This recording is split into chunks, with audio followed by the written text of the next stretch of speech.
Okay, we left off, we're on lesson 106 with the Netherlands, with the Dutch Golden Age, and we were on art, and we were specifically on this great artist named Harmen Zoom van Regen.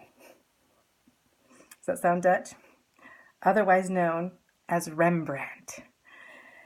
Any place you go, any museum you go to, you will know his artwork. It's very famous all over the world.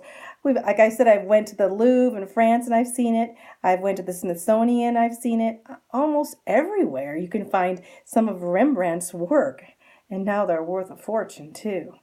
In Russia, I went to St. Petersburg, went to the Hermitage and saw Rembrandt's paintings there. So they're collector's items indeed.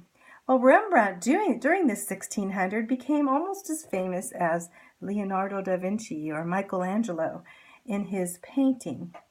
He painted mainly with dark colors. His paintings look dark.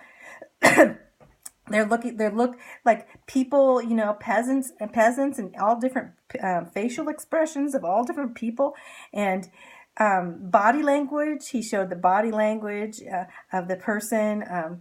Landscapes. He did beautiful landscapes too, but those portrayed everyday Dutch life. A lot of that.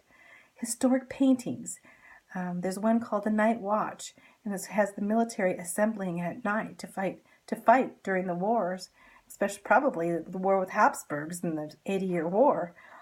Also, he painted himself a lot. He has painted over 100 self-portraits. Wow, how would you do that? It'd be hard. You have to be painting when you're looking in a mirror. It's kind of crazy, But he did. He painted many things from the Bible. He was a devout Christian, and he loved the Lord. And one of his painting scenes, A Return of the Prodigal Son, is well known. It's a beautiful painting. And then he also painted the raising of the cross. And in the midst of the raising of the cross, and they raised the cross up to put Jesus on the cross, which is, terrible thing of the cross, but Jesus raising from the dead, he portrayed himself as raising that cross. He portrayed himself as nailing Jesus to the cross because he knew his sins nailed Jesus to the cross.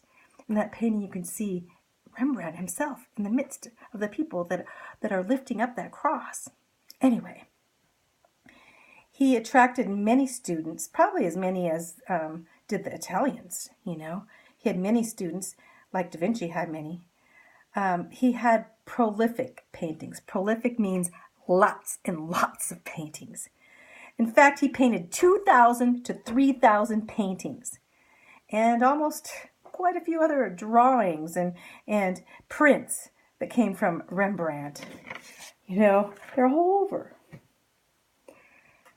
Wow, Rembrandt, so he's Dutch. Always remember that because that will come up later on in your history studies. But the end of the Golden Age. The Golden Age was pretty short-lived. It's kind of sad. But the Golden Age probably started in 1652 and ended in 1674. Not very long of a time. It's like barely, not even a 20-year period. Why? Well, it's because they had a rival, England. England often fought with the Dutch, and the English did not like their big trading ships on the seas. And the English, they had a stronger military. They had a queen that was running at that time, and everything seemed to fit together, And so, and especially after England defeated the Spanish Armada, which was a huge thing, so the Dutch would not take the lead anymore. And the English didn't want them to take any lead in international shipping or trading. And so they made laws against trading with the Dutch in their colonies especially. And the Dutch did end up surrendering lands to England. We know that it surrendered New Amsterdam, and England made New Amsterdam New York. Can you imagine that? That big city would be Dutch if the English didn't take it over. In 1700, England did not allow the colonies to trade with the Dutch, and they basically told the colonies in America that they had to trade with England, or they'd be taxed atrociously. But the Dutch settlers still came to America. The Dutch settlers still traded.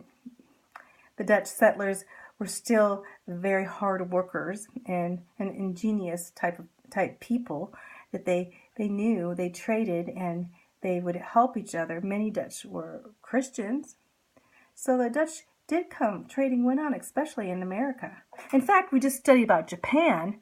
Japan wouldn't let anyone in at all. All these countries said no Portuguese, no English, no French, no any European countries. And they said, well, we'll let these Dutch people come. They're just kind of like trading these things, and they got a lot of different neat stuff to look at.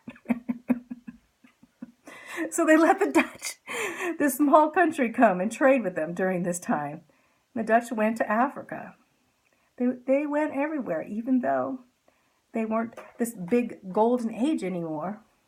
They even came to America, and that's why my great-grandmother was from the Netherlands, marrying a Native American man, Antoine Trudel, and her sister too. Well, my mom used to say she ran they had ended up having 35 children live there. 8 or 10 of them were her children. And she brought in the other children and she fed them all, fed all the children at once. And then she'd go in. They had this table they had built, huge table. They all sit around the table, all the children first. They bring all the children in. They feed them all. And then the children would leave, and then they actually come in and they'd wash off the table. They just take water and dump it on the table, wash off the whole table and everything, and then they would set up for the adults. And so then the adults would all come in and fill up that table. There was a huge amount of people. I've told you that Antoine had 35 children totally from he was married 2 times before to Indians. So they were all Indians coming in. And she ran them well, this Dutch lady. Can you imagine that? I like to study about the Netherlands, you can see. But let's go on. Next, we'll be going on to 107. Let's see what the next country brings. We saw Sweden. I never knew Sweden was a great military leader in Europe. It's kind of shocking, huh?